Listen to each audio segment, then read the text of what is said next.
Hi, welcome to the Impact Web Audio tutorial. Today we're going to go ahead and learn how to use the Impact Web Audio software, which allows you to go ahead and take an MP3 or a WAV format file and put it onto your own website.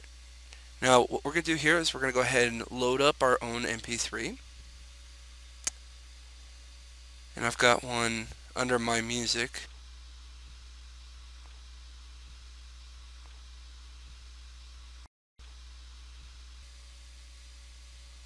Okay, and then I'm going to go ahead and choose my settings. In this case, I'm going to go ahead and go mono. And now I'm going to put a background audio loop on there.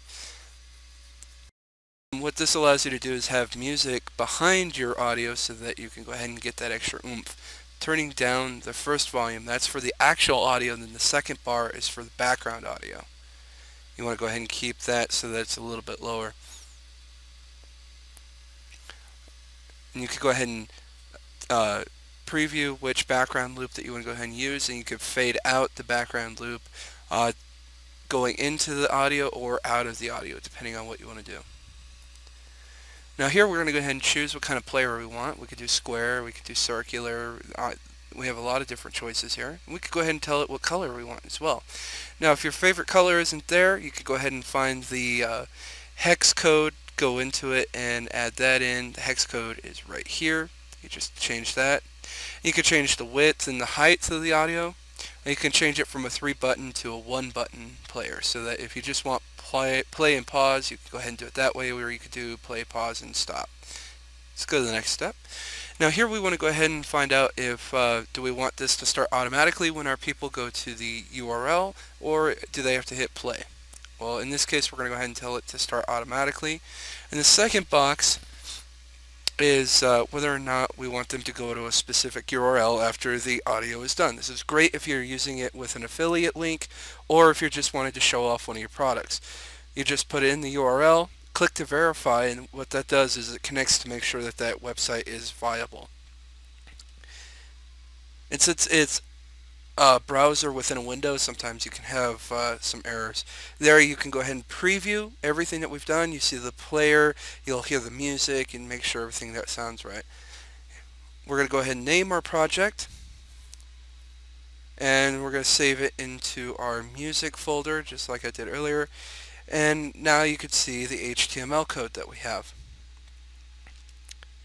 Now for this process, we have to go ahead and take the files that are contained within the folder and the code that we see here, and we're going to take all of that and put it onto our website.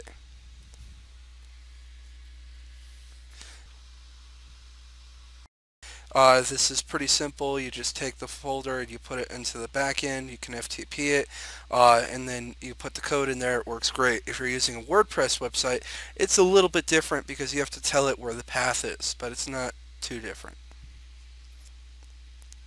And we're going to go ahead and show you how to do that right now. These are all the different files that you have.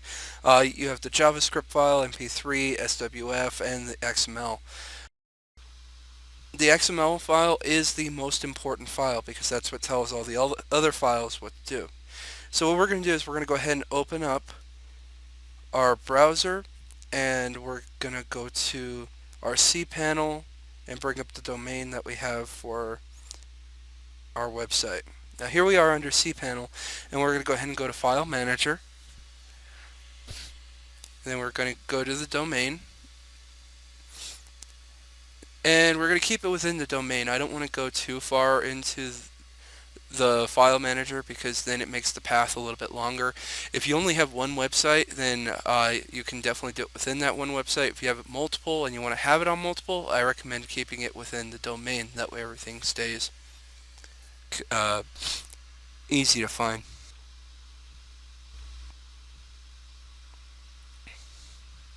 Okay, so the first thing that we have to do is we have to go ahead and create a new folder, and we call it the same as what's on Windows. In this case, it's Impact.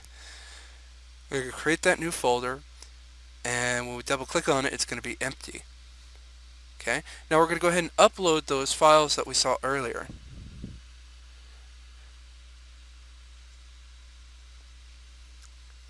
Okay, and then all we do is we go to choose file, tell it where it's at, and then we have to click each one individually.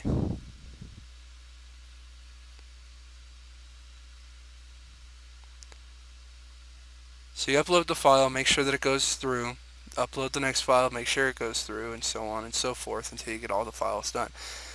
Again, the most important is the XML. Without the XML, the files don't know that they're supposed to be connected. Okay? Now that that's all connected, we're going to go ahead and go back to our folder.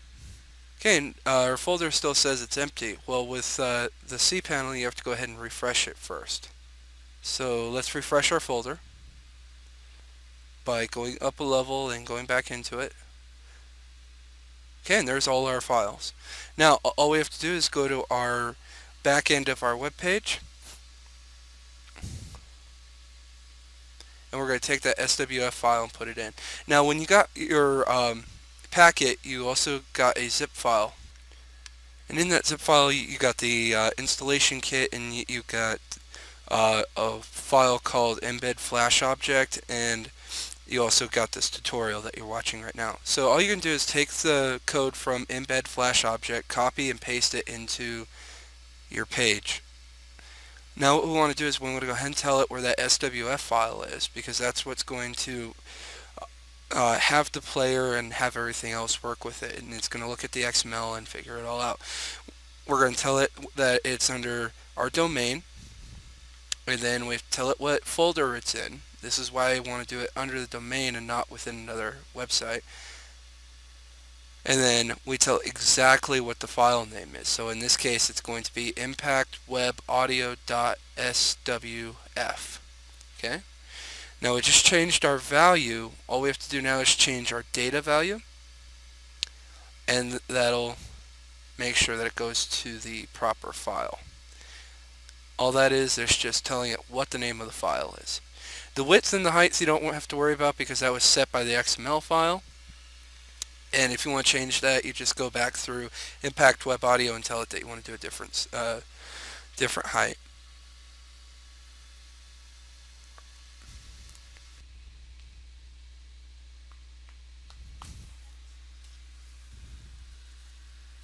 Okay, let's view that page. This is our page, and on here we can see the player. It's green, it's nice and big, it's automatically playing. We're going to go ahead and hit stop. And that's how simple it is. You go ahead and take your file, you load it up or you record it, you put on your background music, you tell it where to save, you put everything together, and it works great.